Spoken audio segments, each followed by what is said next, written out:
Aaron Leal is an assistant city attorney. He had his first episode with possible ghosts shortly after he arrived at City Hall in November of 2006.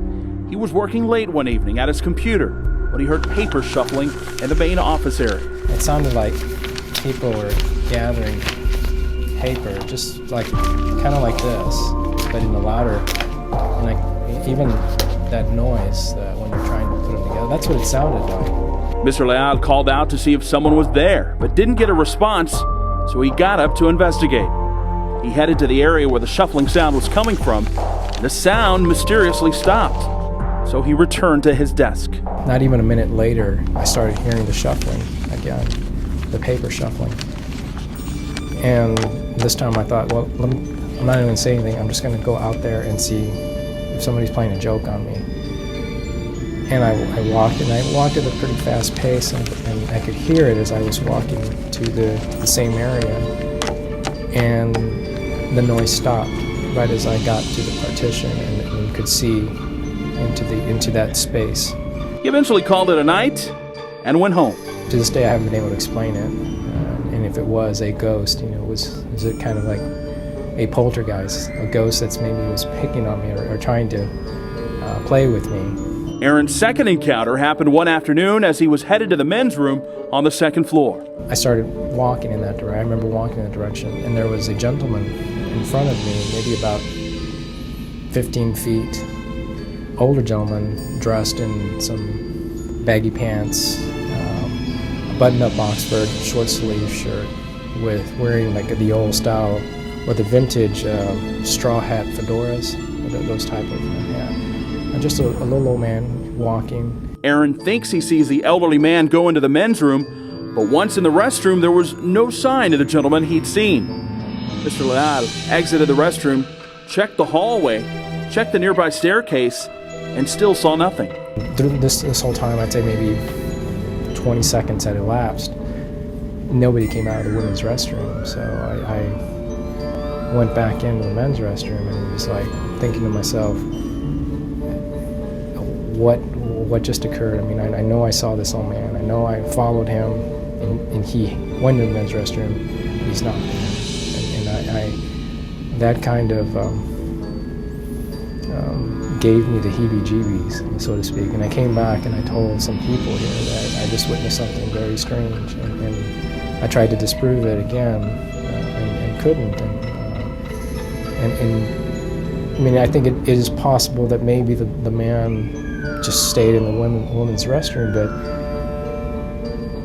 I think that would be unlikely because the restrooms are used, I don't want to say frequently, but there is enough traffic that sooner or later some woman would have gone in and noticed an old man in the restroom and probably screamed, Belia Villarreal can also relate. She believes she also gets visits from ghostly spirits at the payroll office. They'll just start picking on my hair, they'll just go like this. I feel like they're picking on, and I see it. I'm like, can you just leave me alone, please? She's had other encounters in different parts of the building. Well, I guess one of the first ones was when the City Hall was open, and there was a lady in, I went to go see the auditors in the City Commission room, and I have to go through the City Commission to go see the auditors, so when we went in there, there was somebody crying.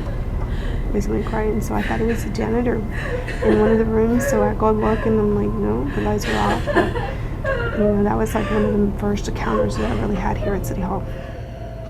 And so when I went to go look, the closer you got there, you just kind of heard it going further away. And then, so you open the door and there's nothing there, but you still hear somebody crying. And this past September, Eva Garza, a maintenance technician, quit after only 1 week on the job. After hearing a voice. She was on the first floor of City Hall around 8 one night, cleaning windows at the Public Utilities Department. Estaba, de hecho, limpiando este del medio, cuando se empezó a escuchar la voz. The voice, she claims, sounded like it was coming from the information desk. Nomás decían, Eva, Eva, pero no se escuchaba, no podías diferenciar el tono si era de mujer o era de hombre. She was being called by name, which she found odd since she was alone.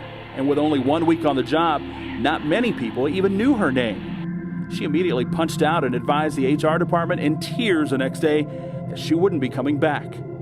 Could the voice have been telling her she missed a spot? Or could the spirit have fallen for her?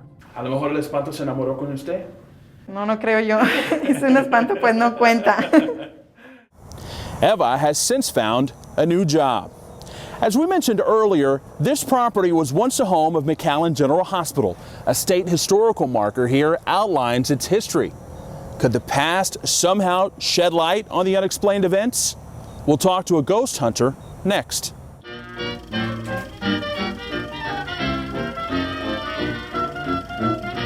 Back in 1928, a new hospital was built on Main in Houston because the medical needs of McAllen had outgrown the first 25-bed municipal hospital on South Broadway.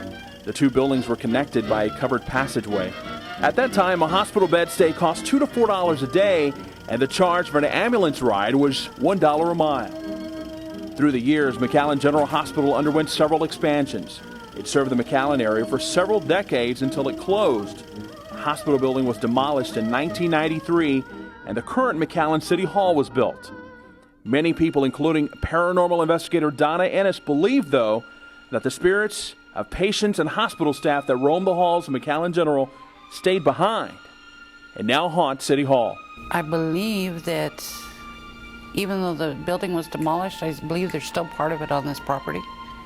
And even if the building was totally demolished, the property itself will hold residual energy. There was a lot of probably tragic deaths that occurred, unexpected. People that died from long illnesses, you know. Death is a common part of a hospital. Still, City Hall employees have many questions. Why have some witnessed things and others who have worked here for years never have?